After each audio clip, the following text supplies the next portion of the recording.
રાજકોટ મહાનગરપાલિકામાં આજે મળનારી જનરલ બોર્ડની બેઠકમાં શહેર કોંગ્રેસ દ્વારા પહેલા જ વિરોધ પ્રદર્શન કરવામાં આવ્યો। કોંગ્રેસના આગેવાનો અને કાર્યકરો મેયર ચેમ્બર બહાર ધરણા પર બેસી ગયા હતા અને વિરોધ નોંધાવ્યો। શહેરના વિવિધ પ્રશ્નો અને મહાનગરપાલિકાની કામગીરીને લઈ કોંગ્રેસ દ્વારા વિરોધ કરવામાં આવ્યો હોવાનું સામે આવ્યું છે। જનરલ બોર્ડની બેઠક શરૂ થાય એ પહેલા જ કોંગ્રેસે વિરોધ કરી તંત્રનું ધ્યાન દોરવાનો પ્રયાસ કર્યો। હવે જનરલ બોર્ડમાં મુદ્દાને લઈ શું ચર્ચા થાય છે અને સત્તાધારી પક્ષ તરફથી શું જવાબ આપવામાં આવે છે તે જોવાનું મહત્વનું રહેશે।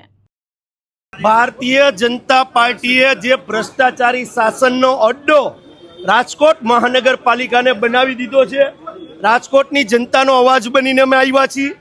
એસઆઈટીની રચનાને આજે 50 દિવસ થઈ ગયા, પણ જે નદી કાંઠા વિસ્તારનો ભ્રષ્ટાચાર ઓળવી ગયા છે, પ્રજાનો ટેક્સનો પરસેવાનો પૈસો રિપોર્ટ પણ જાહેર નથી કર્યો, એના વિરોધમાં આજે આવ્યા છીએ।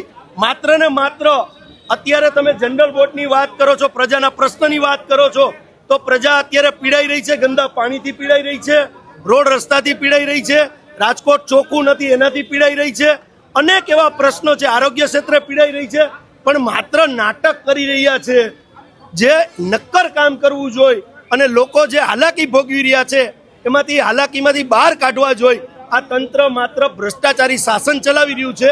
એના વિરોધમાં લોકોનો, રાજકોટની જનતાનો અવાજ બનીને આજે અમે આવ્યા છીએ। અરે ભારતીય જનતા પાર્ટીની કથની અને કરણીમાં ફેર છે।